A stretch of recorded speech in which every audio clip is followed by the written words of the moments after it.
Everyone, and welcome to the University of Miami's Division of Continuing and International Education's Open House.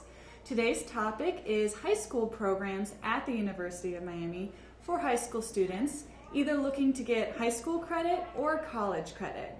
Today with me, I have two guests. I have Krista Lyons, who is the Assistant Director of the Summer Scholars Program, and I have Teresa Salafrio, who is the Principal of the University of Miami's Global Academy Online High School. We also have Florence Perotti with us. She's going to be monitoring the chat room, responding to questions and taking notes. We will have a Q&A section at the end of this session, so if you have questions, please feel free to write them in the chat room, and she'll take note and she'll ask it to our panelists, and we will be able to respond to you. So with that in mind, welcome again, and I'm glad everyone could be with us today. Thank you. All right, so let's get started here. I would like to know what high school programs are going to be offered at the University of Miami's Global Academy this year. Okay, I'll start, and then Christy, you can jump in. Well, the University of Miami Global Academy offers a summer school program for students that is 3 weeks in length, and it gives students an opportunity to earn high school credit because, as you were saying, there are some programs for high school credit and some for college credit. So ours is specifically for high school credit. So it's 3 weeks long? 3 weeks long for one semester, a half a credit. Okay, can you do a full credit as well? You can. Students can take up to 1.5 credits. And is it rolling admissions, or does it all start at the same time? It's rolling admissions, and so we begin summer school, or students can begin summer school as early as May 1st. And they can enroll. The last day to actually begin a class is the end of August. So they really have the whole summer to decide when they want to start. Fabulous. And Krista, why don't you tell us about the Summer Scholars Program? The Summer Scholars Program is a 3-week program. The students will earn college credit. Most of our programs are 6 credits, and our marine science program is 5 credits. The students should be current sophomores and juniors at the time of application. Which is right now, right? And yes, the application time is now. The priority deadline is April 2nd, and we are accepting applications on a rolling basis, so we do have many students that have already applied. The application is online. There's an online portion, and then we ask the students to submit their transcript from their high school and a teacher's recommendation, and those are mailed directly to us. Great. And so what exactly are the Summer Scholar programs like? I know there's more than one, right? More than marine science, yes. We have 10 programs in all. They range from broadcast journalism, filmmaking, engineering. We have 2 different tracks for engineering. Health and medicine, that's very popular. There's a track for infectious diseases, for oncology, and for neuroscience. As I mentioned, there's marine science. There's international relations. Let's see how my memory goes here. We have sports medicine and sport administration. And do these programs somewhat mirror actual majors at the university here? All of these courses are actual undergraduate courses, and they're taught by faculty. So the faculty member that is teaching at the Summer Scholars Program will also teach undergraduates during the fall and spring semester. So these high school juniors and seniors would be able to take a college-level college course with faculty in a type major to kind of get a feel for what the major is like, correct? Exactly. It gives the students the opportunity to try college, to try their academic interest, to see if really that's what they want to pursue as an undergraduate. I have some students writing in, and they're saying, finally, I get to study what I dream of studying. So it's a great opportunity for the students to try their interests. It also gives students the opportunity to experience campus life. And the students, we have a residential program and a commuter program. So the students that stay on campus will live in the dorm. And we do have community assistants that are like RAs that will stay in the dorms with us. I'll also be in the dorm with the students, and the students will share. They'll share a room with another summer scholar, and this usually we'll pair the students together by their academic specialty. Wonderful. So are there any requirements? Is it like UM admissions where you have to do a freshman application, or is it totally different? Well, we have the application, of course. The application is online, and we ask the students to write an essay. There's 2 questions to the essay. We ask the students to explain why they're choosing their program and how it will affect their future, how it will change their future. And the second question is about technology and what would life be like without technology. Are there any GPA requirements? Yes, these students should have a minimum of a 3.0 GPA. Okay. Any other things I'm forgetting besides the application and the And that's it. GPA? Any SAT scores? Anything else? For international students, we do require the TOEFL exam, and that's for students who are not studying in English, or they're not from a country where English is a native language. And there are additional documents that's on our website for the international students. And you said it's for high school sophomores and juniors only, correct? Correct. Okay, They so should be currently a sophomore or currently a junior. great. Krista, are there any requirements for the summer high school programs? There's really not, no. All a student has to do is go to our website and fill out the application, and some of our students take courses over the summer for credit advancement. It's a great opportunity to kind of get ahead. If there's a course that they want to take in the fall that maybe has a prerequisite, that's a great time to fulfill that prereq. And some students, of course, also take the courses as a credit recovery if they didn't do so well, or feel that they need additional work in a subject area. So there really are no requirements. What are the benefits of taking a summer class with UMGA? Well, I think one of the benefits of taking a course online over the summer is that it doesn't necessarily interfere with your summer plans. We've had students who continue to go on their vacation or do, have a part-time job if that's something they're doing over the summer, and they can still fit those things into their schedule with the course. So I think that's certainly a benefit to taking a course online. One of the, I think, key benefits to taking a course with UMGA is our student-teacher contact. Our teachers are available on Skype Monday through Friday from 9 a.m. until 6 p.m. and they are ready and working with students all the time. So there's a lot of contact. That's wonderful. I know not all online programs have faculty that's readily available Exactly. on call like UMGA. Right. Sometimes it takes days before they respond. Get a response, exactly. Now, you were mentioning something to me the other day about Florida requirement for high schoolers now require an online course, correct? Correct. Students beginning their freshman year are now required to take an online course prior to their high school graduation. And why do you think that is? Well, I think, an online course shows that students have a certain level of maturity. One of the key differences with an online course versus a brick and mortar course is that students have to have a certain level of organization. Time management is key in an online course. And so it's really nice, I think, for a student to be able to show that they've taken an online course, successfully completed it, shows that they have those skills.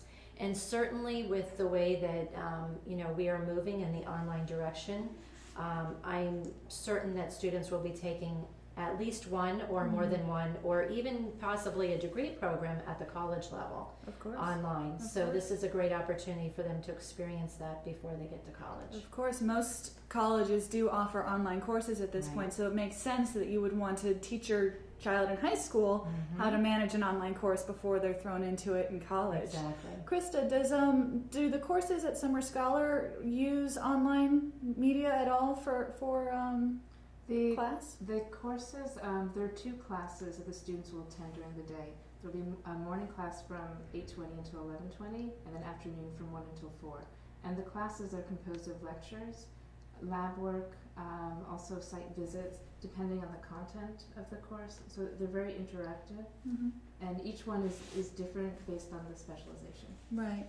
So what are the benefits of the Summer Scholars Program? Like, why would somebody want to jump in and do something like this over the summer? I think that many students today, they really want to try college life. And they want to, as we were discussing before, test their academic interests to see if that's really what they want to pursue as an undergraduate. Also, they're very curious to know what it's like to live independently on a campus, because they'll be applying for undergraduate school and they need to make the transition into the undergraduate college life. So it gives them the opportunity to spend 3 weeks on campus. They build their confidence. Time management skills are tested. As well, academically, for them to show that they can succeed in college level courses at their age in high school. It stands to them. So when it comes to their admissions process, no matter what university or institute they're applying to, it's great for their background to show that they've succeeded and challenged themselves academically. And speaking of academics, what can the student do with the credits that they earn at the Summer Scholar Program? Well, they're true college credits, and they will be part of the student's University of Miami transcript. If the student attends those grades will be factored into their University of Miami GPA. Those credits are also can be transferred to other universities. The student will need to request for transfer credit at the institute that they're applying to, and we ask the students to keep their syllabi and their coursework. As with all transfer credits, the faculty generally, or the department generally, need to review the coursework to see how it matches with the course in their institute. And the decision, it is solely up to the institute that they're applying to. So after 3 weeks, they will earn college credit that will recognize if they decide to go on to freshman undergrad at Yes. or they could request transcripts if the university that they're going to will accept them. So is that usually accepted in other universities, or? Like I mentioned, it depends on the institute and university, but it's like with all transfer credit.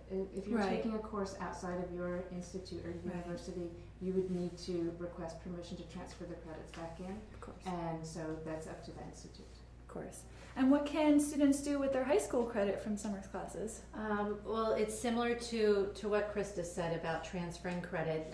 They would also request a transcript from UMGA, and they would take that back to their local high school.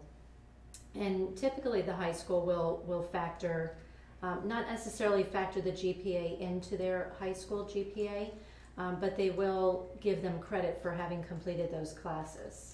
Assuming that the student is only taking summer classes and not being a full-time student Exactly. at the UMGA. Exactly, right. Okay. So Krista, going back to you, paint me a picture of a typical day for a summer scholar student. Okay, so as I mentioned before, the class starts at 8:20. For the students that are residing on campus, they will have a meal plan, 3 meals per day. So the residential students will start their day in the dining center to have their breakfast to arrive to class by 8:20. So it's an early start.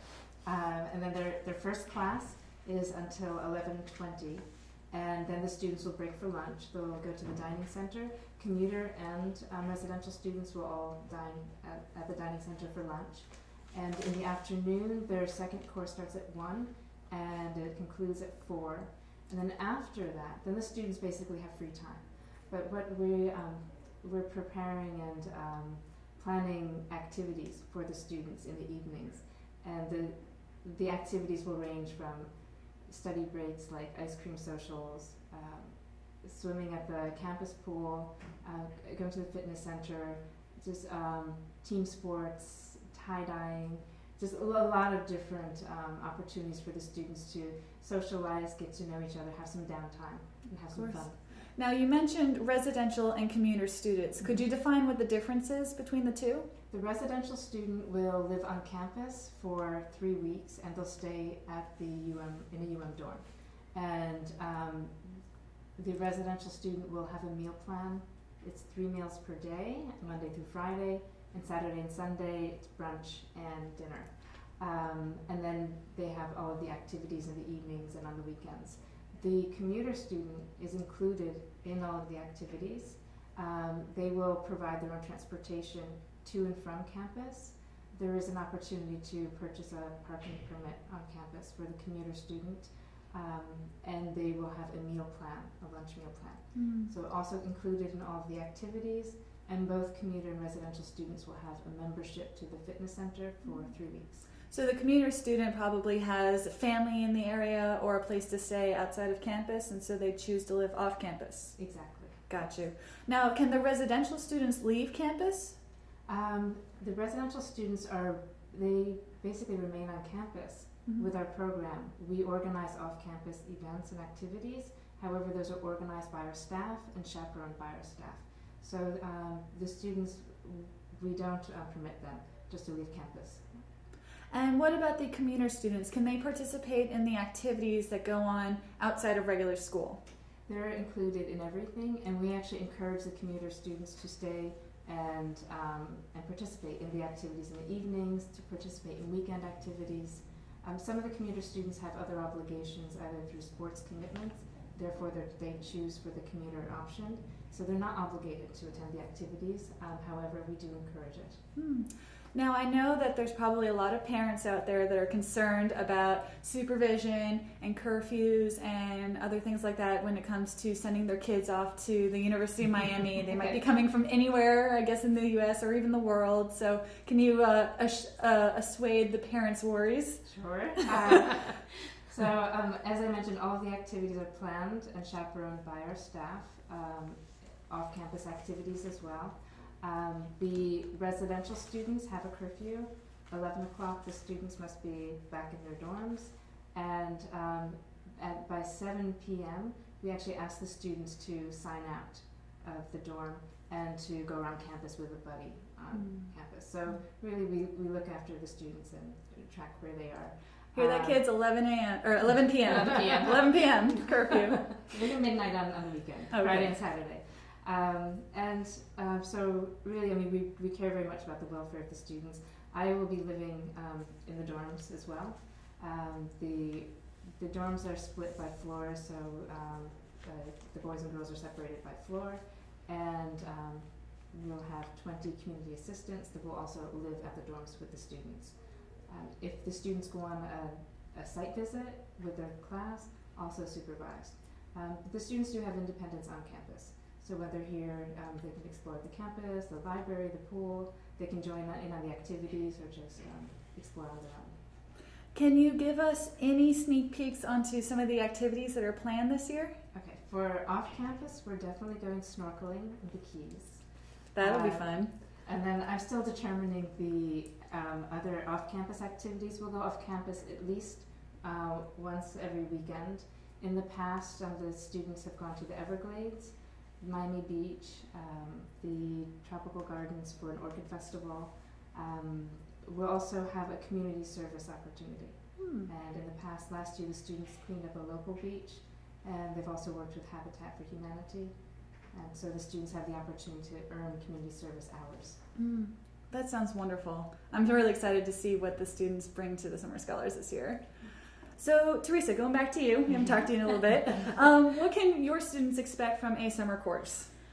Well, I think it's important that, even though there's flexibility within a summer course or taking a course online, students do need to know that this is definitely work. An online course is not easy. They do need to log in every week. We prefer that they log in every day and work on their course, in a consistent manner is where we see the most success, when they consistently log in. Again, the courses are 3 weeks in length, so they can expect to have to be reading around anywhere from 5 to 7 lessons per week and doing assignments with each of those. And what subjects are being offered this summer? We have a lot of different classes. We have all of the core courses. We have both regular and advanced. English 1 through 4, all of the math courses, science. We have biology, chemistry, physics, and environmental science, all of the histories that a student may need. And then we have a lot of different electives. Some of our probably more popular electives are business communications, essentials of business. We have a digital arts class that students really like. And again, it's an opportunity for students to, we had a student last year who took some courses just because they were areas of interest for him, and he didn't have time during his school year to take those electives. That's wonderful. So if a student is interested right now, what action should that student take to get into the summer program at UMGA? Okay. They would basically go to our website, which is www.umga.miami.edu. And there is an Apply Now button, and just click on that and apply. There is a $70 application fee. And then, again, students can apply now, even though courses don't begin until May 1st or anytime throughout the summer. But at least we can put them on the list and hold their seat for them. Same for you, Krista. What do your students or your applicants need to do? Next steps? The application is online, so this is www.miami.edu/SSP, that's Sam St. Paul. And the students will click on the How to Apply button, and there's an application, and the student will cut and paste their essay into the application, and they'll submit. There is a $50 non-refundable application fee, and that is also paid online. And then, as I mentioned before, we'll need the student's transcript and a letter of recommendation from one teacher, and those will be mailed directly to the SSP office. Fabulous. All right, now I think there's a couple chat room questions that I'd like to address. Florence, would you go ahead and read it? Sure. We have a question from Christopher. He asks, I'm interested in majoring in industrial engineering and computer science. How can your programs help me?